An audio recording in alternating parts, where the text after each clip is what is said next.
Um, welcome, welcome. Hope you're all doing well. Let me set something up here. Welcome, everybody. Welcome to Live with Leo at 5. I have a special guest and a great friend of mine, Hanna Bederson, is here with us today. And hello, Hanna. How are you? Hi, Leo. Great to see you. I've been looking forward to this. Great. So a little bit about Hanna.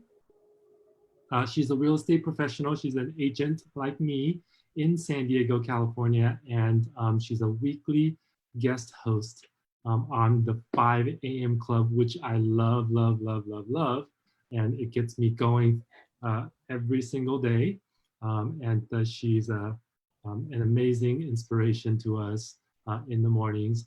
And she helps thousands and thousands of people master their mornings and achieve a life of greatness through mastering their mornings.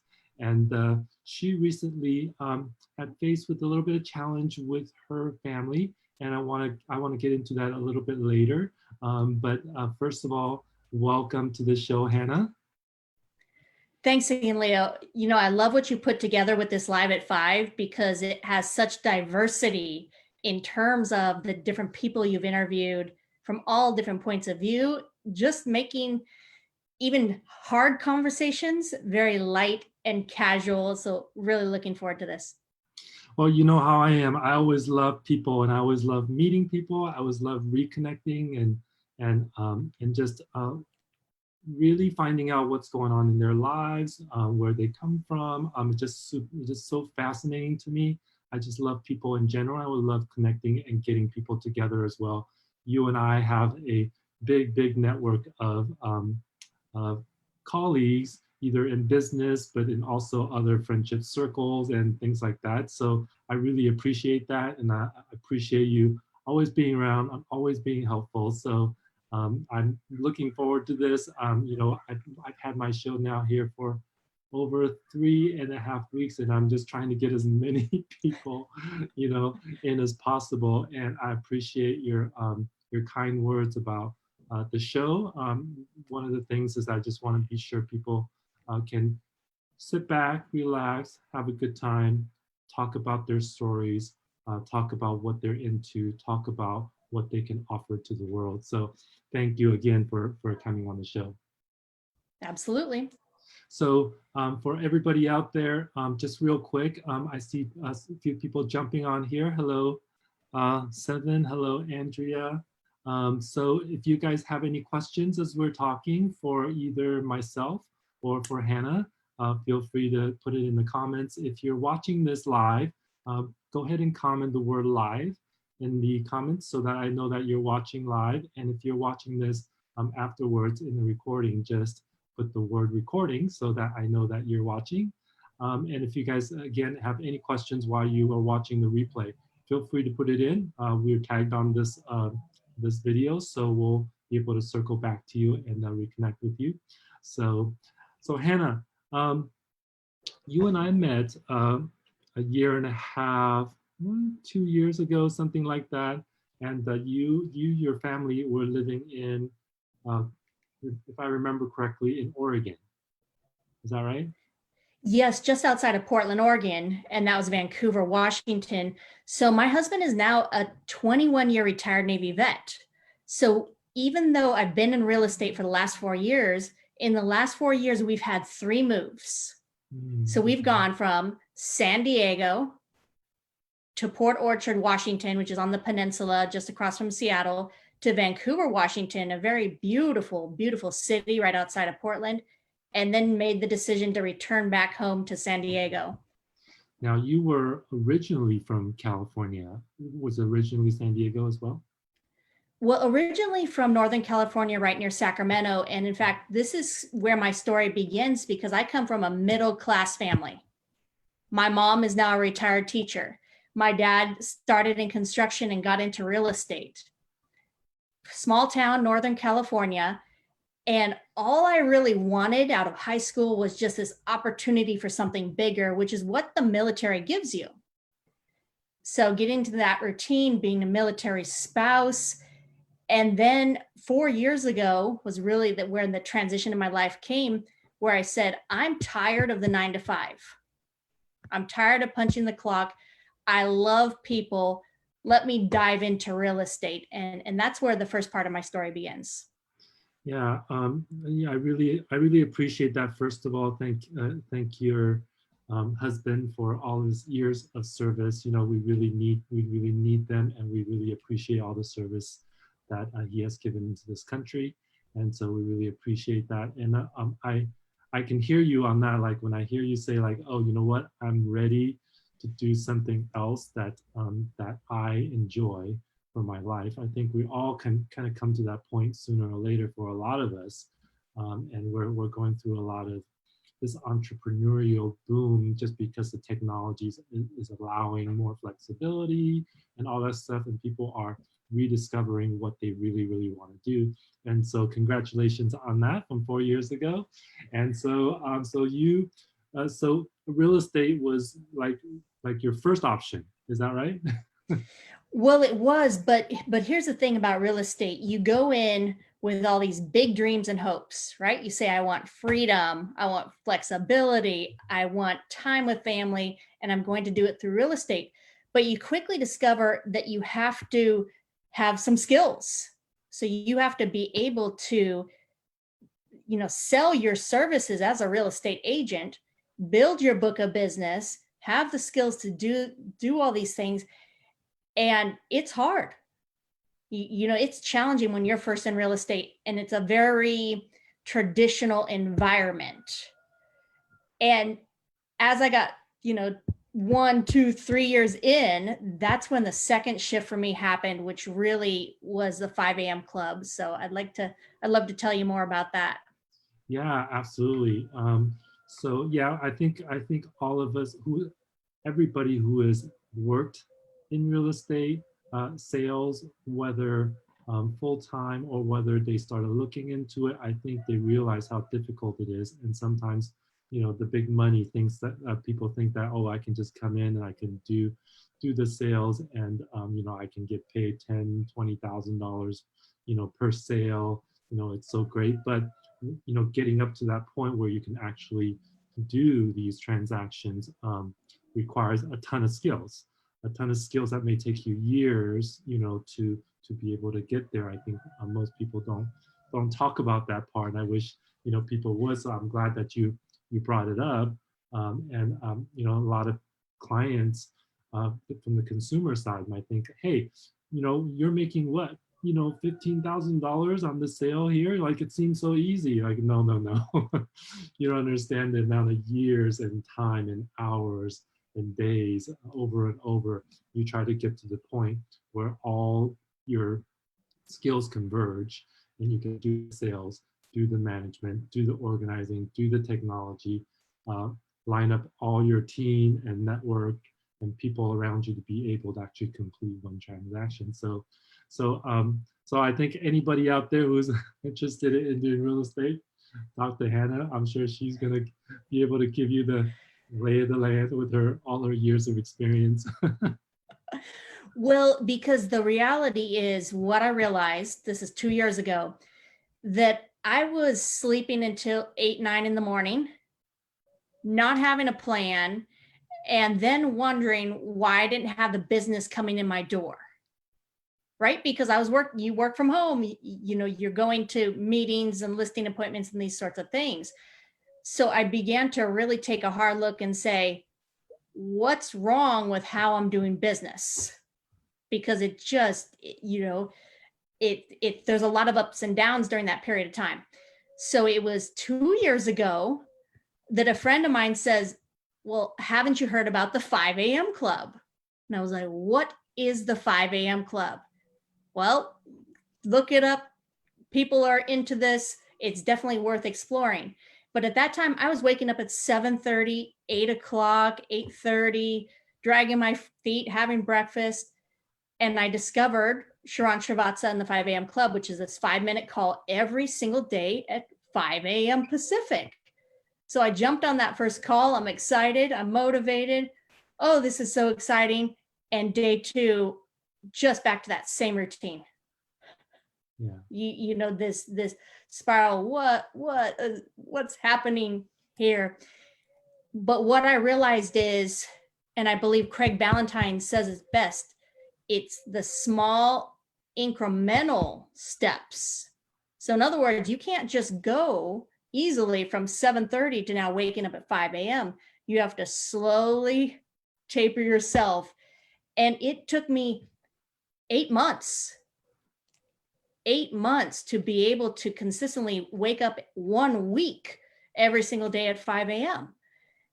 And there was just excitement that I got from that community. And what I did was I wrote on my board, okay, I want to host. I want to host a call for Sharon. I wrote that on my board. He allowed me to host for the first time. And, you know, it just filled me with this energy of being able to share my message. And Sharon's reply was very simple. He says, Hannah, you're really good. And I went, oh my goodness. So then on my board, I wrote, host again. And he let me host again. And then I said, become a regular host. And it was about 2-3 weeks later, he says, well, I have an opening for the weekends. Now, immediately when you think of your weekends, you think of sleeping in. I think of sleeping in, you know, that was sleeping till 10, 11 a.m. in the morning. But I started, okay, I'm going to commit to doing this. And now I'm 150 episodes in, and it has changed my entire way of doing business. It's changed my life. It's changed my approach and how I look at crisis, you know, as I'm going through this. Yeah, you know, I think all of us who are on the 5 a.m. Club all have similar stories. Yours obviously is a lot more extraordinary because you're not only having to wake up and just listen to somebody else talk, you have to prepare, get yourself ready, and you have to deliver a message. So I see a whole bunch of you coming on here. Hi, Jasmine. Hi, Laura. If you guys are just catching on right now, the 5 a.m. Club is basically a conference call that you call in. You get a number and you call in at 5 o'clock in the morning.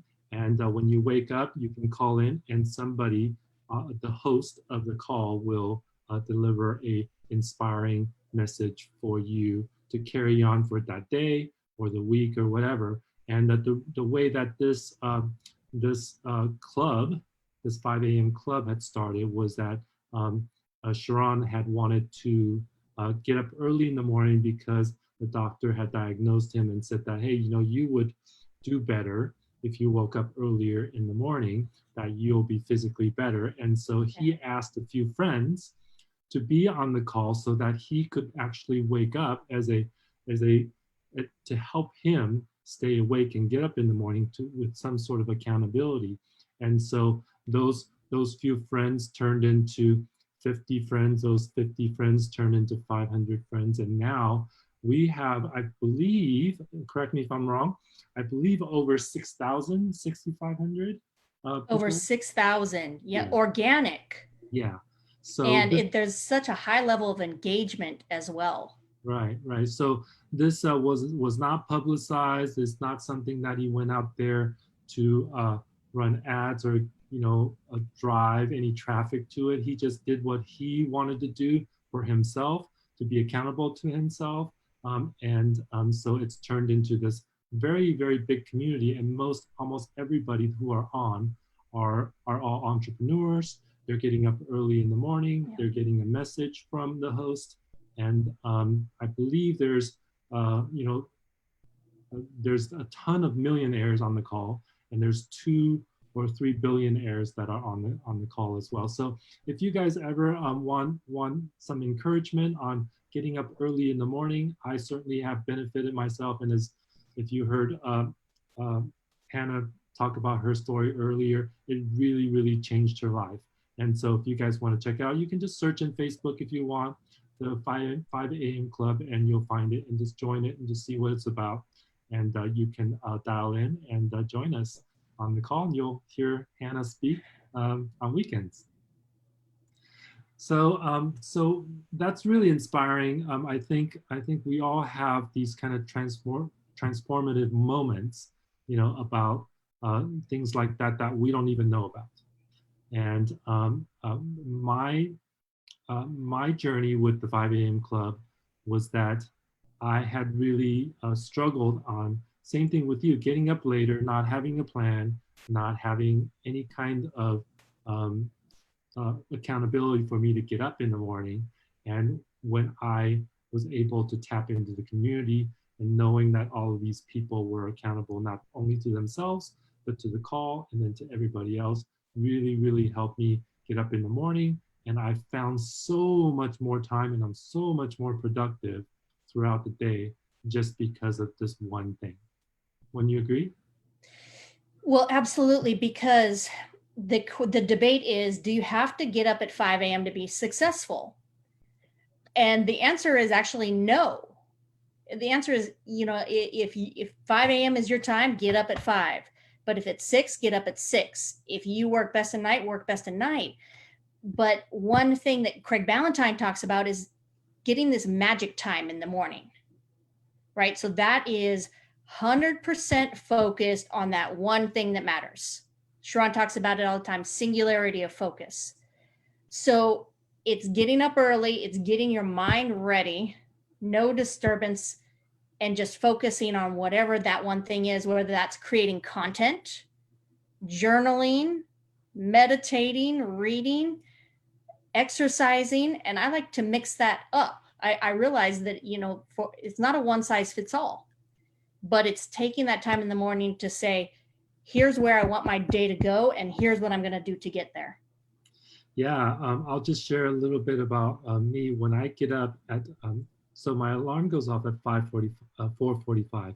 And lately I've noticed me just not even having the alarm and just getting up at that time, which is good because just a little tip, like when I have my alarm set, first of all, it's set so that my phone alarm is outside the room. So I have to get up, go over there and turn it off.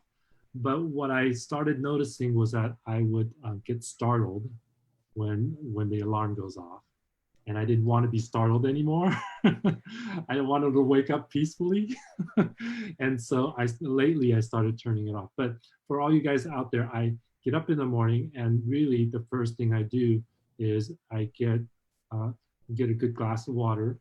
I drink it so that my body would start processing and start getting going.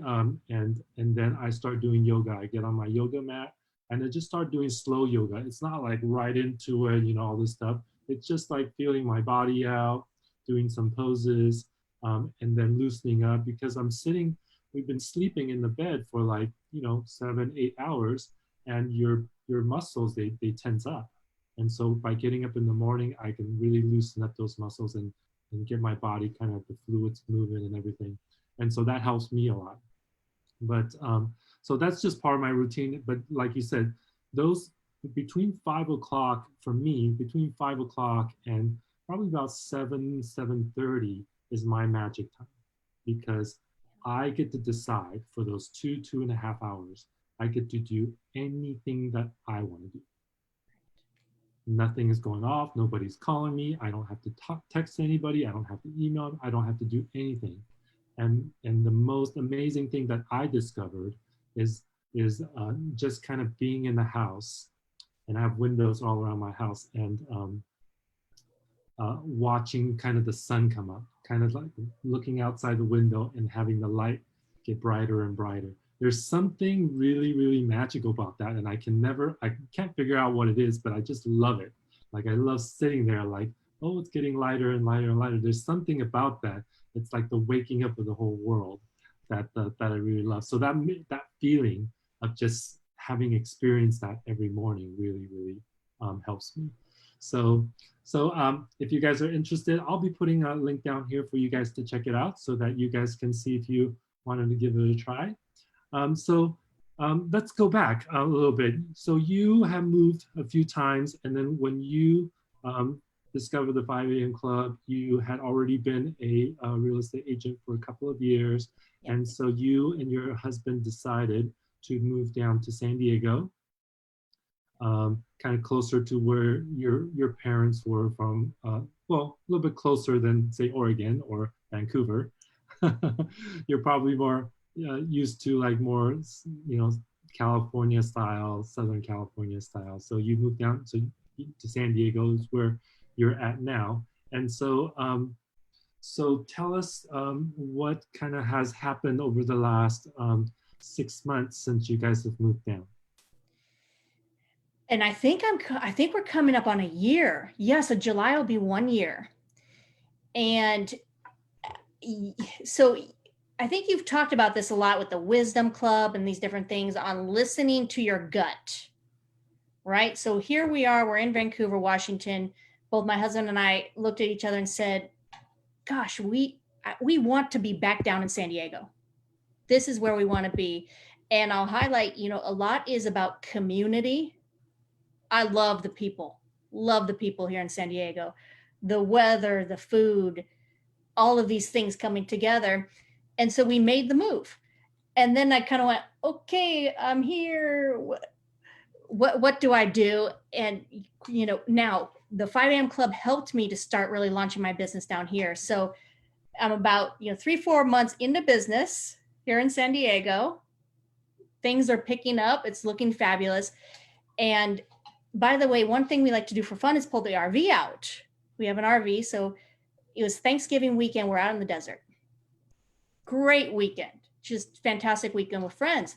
But my husband says, oh man, I have the worst headache I've ever had.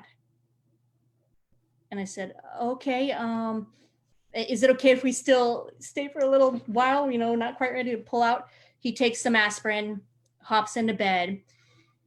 And sure enough, that headache continued. And it wasn't until we got back into San Diego and got him to the emergency room that we discovered on that first scan that he had a mass in his brain. And not only a mass, that it was cancer and is fast growing.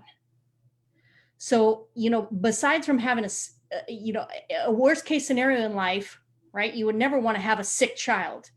But second of all, you really don't want to have this news that the one that you love, we've been married 22 years, has cancer. And not only that, very quickly they said, we want to let you know this cancer is not only terminal, he likely has 6 months to live. Okay, so this was November 30th, 2019, 6 months to live. And it shocks you to the core when you're hit with something like this. Wow, I can't even imagine, what that's like. Fortunately for me, my close family members that have passed have been my grandparents, and they died of natural causes, and they were up there in age in their 80s and 90s, and so I'm fortunate that way. So I can't personally even imagine that. I know about losing pets and things like that, but someone so close to you and I think well you're he's still a very young man, and so none of this should happen. We shouldn't have these kinds of things, especially with all the medical technologies and everything that we have, to keep us living longer and all that stuff. And so it really is just really heart-wrenching to have that happen.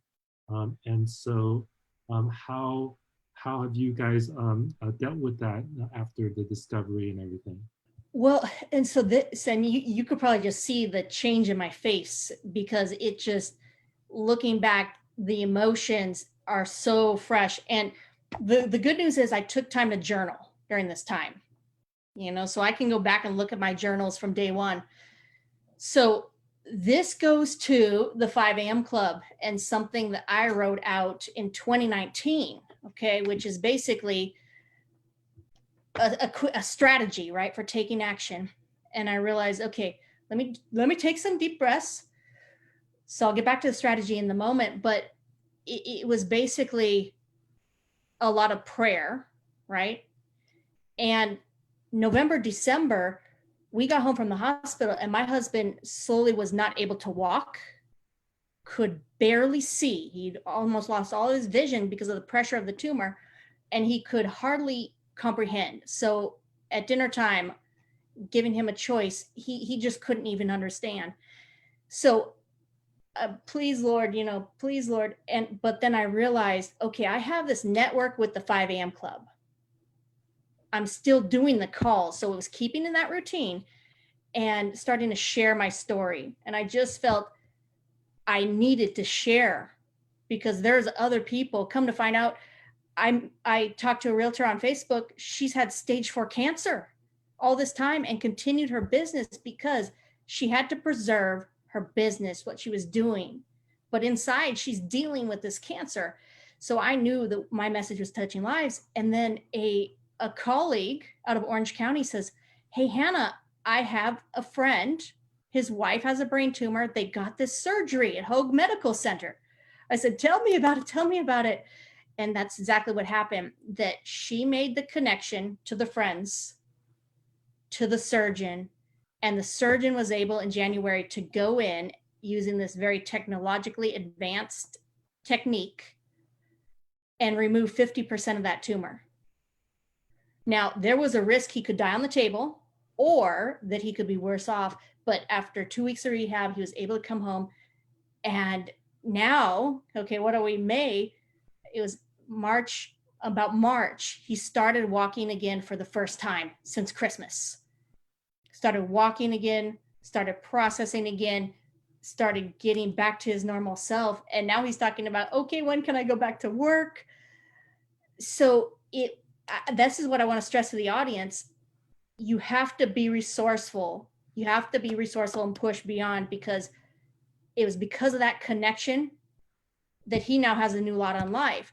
But all that said, these cancers are very, very aggressive.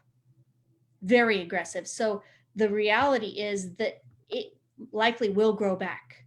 But that's why it's treatments and it's appreciation for the day and keep going forward every day.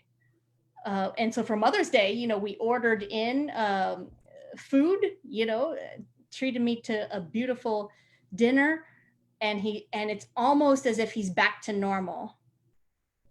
But that sits in the back of your mind. Okay, how much time does he have? But like I said, it gives you appreciation for today. Yeah, I think that's so inspiring to this is why the community is so important in whatever shape or form. Some people who have their own community in their churches. Some people have their community in other ways in their neighborhoods or things like that. But regardless of what kind it is, it's super important that you continue to stay connected, continue to build your network. And really, this is how us human has evolved and survived, because of our connection to each other and be able to help each other throughout whatever, which is why we're so successful. And so now, we're all going to have hard time in our lives at one point or another. I don't know anybody who's not going to have, hard time in their life. Now, hopefully not anything nearly as bad as what your husband, is going through. But we all do. We all have hard times in one where nobody escapes it, and so really we can't do for ourselves what others can do for us in the community. And so I always tell people, like, hey, I'm around, I'm here. If there's anything that you ever need, just reach out, phone call. Nowadays we have Facebook, we have Instagram, we have all kinds of different ways, just reach out. And if I can't help you, I've got tons of other people that can. And like in your case, same thing, somebody had referred you and your husband to this great, procedure and surgeon, and it's allowed, him to, currently living and be better and be able to walk and be able to enjoy what he can enjoy now. And so we just have to take everything, not take everything for granted, because life is, super precious. We just don't know what can happen, for us. And, I'm glad that you guys had a nice family day, a nice Mother's Day weekend, and everything like that. So, I'm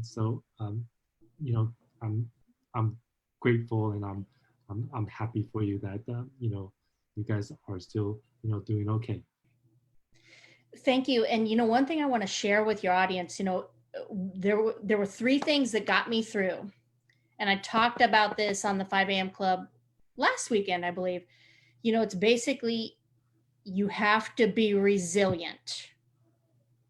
Okay, you have to step back and say, this is a horrible situation. Okay, what do I need to do to be resilient today? And this applies to what we're currently going through with the quarantine. You have to be resourceful. I mean, I tapped into every single thing that I could, every single thing. And it was a connection through a friend that paid off. And then you have to be resolute, which means determined. So, it's that stone cold determination that says, hey, I'm going to push this through on the other side. I don't know how it's going to end, but I'm going to keep pushing because I know that something better is waiting beyond today. Yeah, that's that can, there's so many lessons in all of this, and that one certainly, for sure, you can't just give up on it. I love what you said earlier, about your friend who had a health issue, but then she continued working, because we can't just stop everything and give up and say, oh, okay, well, sorry, I'm sick, or things like that. She had to keep running her business, and a lot of times, keep doing what keep living your life is what actually saves you. you know Everything, you might have pain and everything screams to stop and everything, but if you stop living, if you stop eating, if you stop drinking, then you're not going to be able to continue. So you have to make that decision, like, hey, I'm just gonna go forward and do whatever I can. This is part of life, this is part of survival.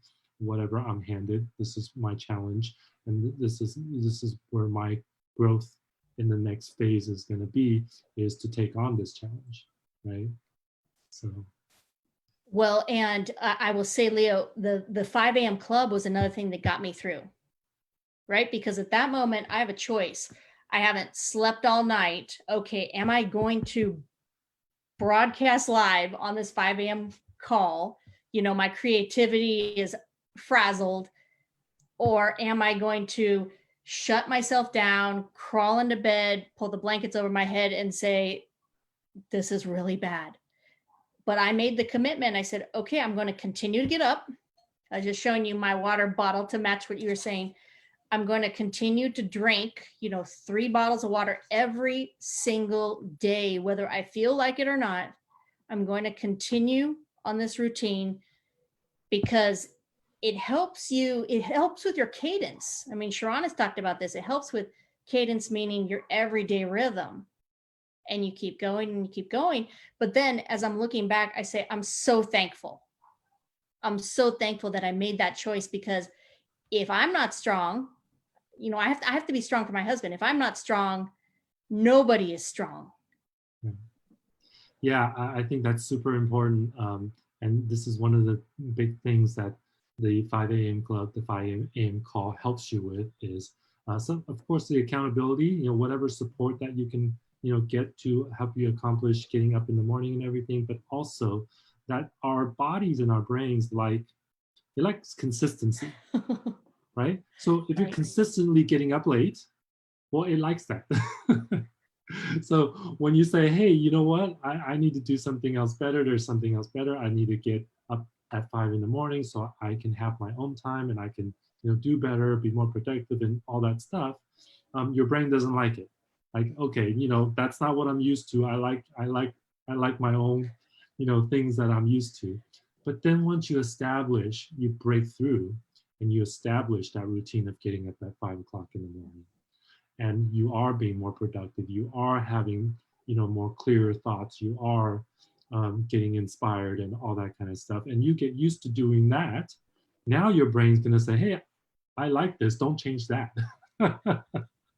So we're sometimes kind of fighting each other, but we have to change our tracks, and changing the track is hard, but once you change it and you get into the rhythm of things, then you feel all the benefits, as well as getting much easier to do it, and then your brain just likes it, so you're back on that. So you're not set. Like people say, like, I just can't do it, it's not possible and all that stuff. I just don't believe it. I think it's You just need to try it once.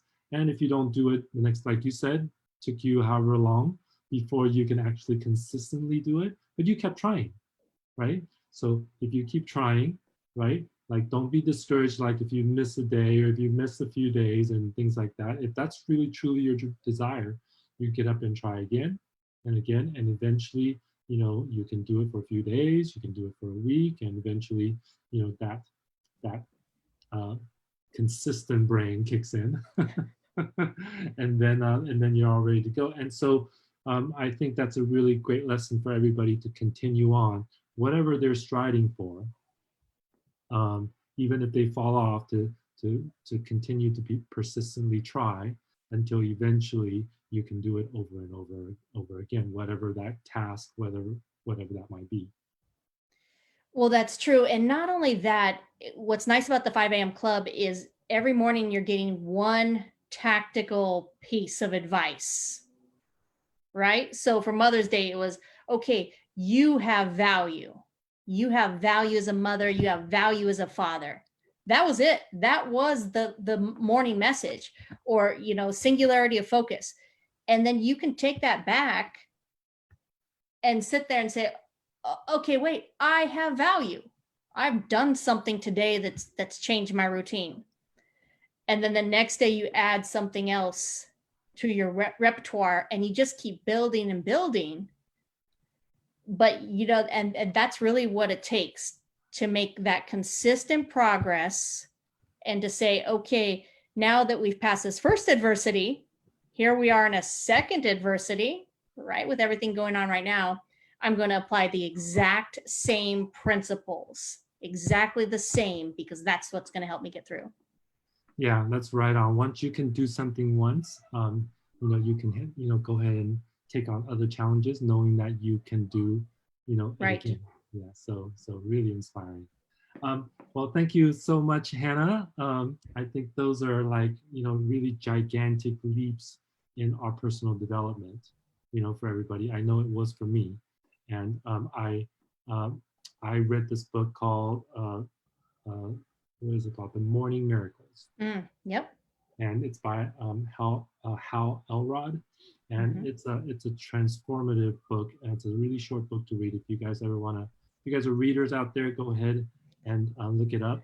And it really explains all the details in the psychology of it, you know, your body, your rhythm, and you know what he was able to accomplish. And he lays out the whole playbook basically of how to maximize, you know, waking up at 5 in the morning.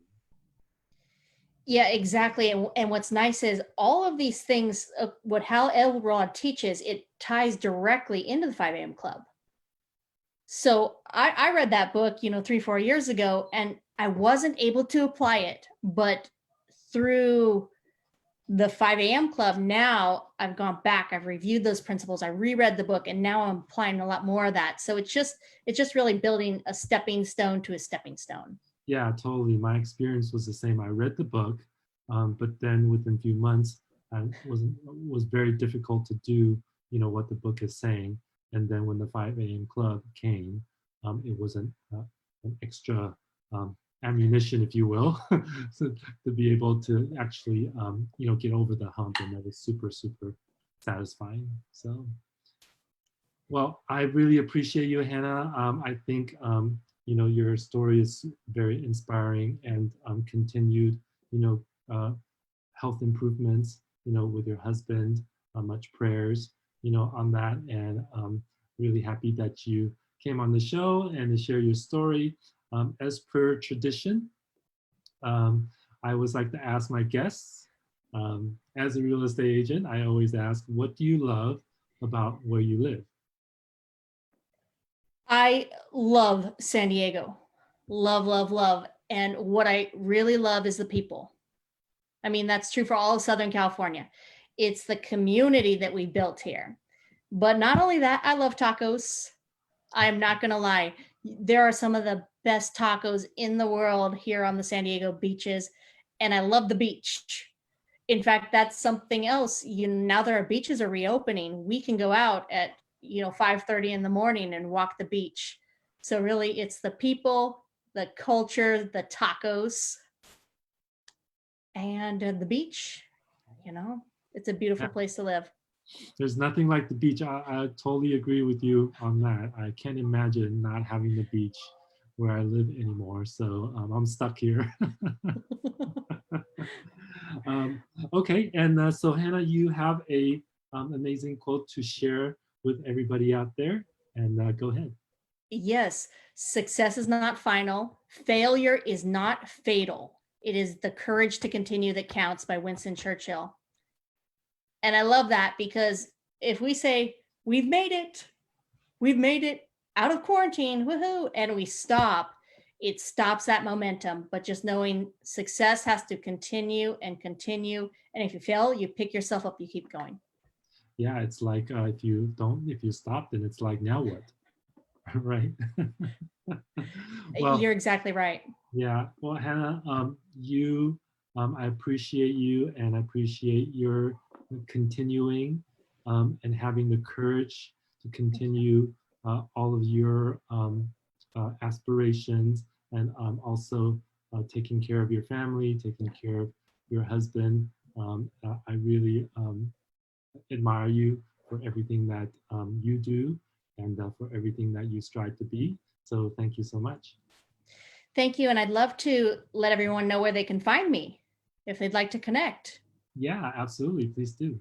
So I'm on Facebook, LinkedIn, and Instagram. Brand new to LinkedIn. And I like that format because you can put articles out. So I'm starting to write some articles.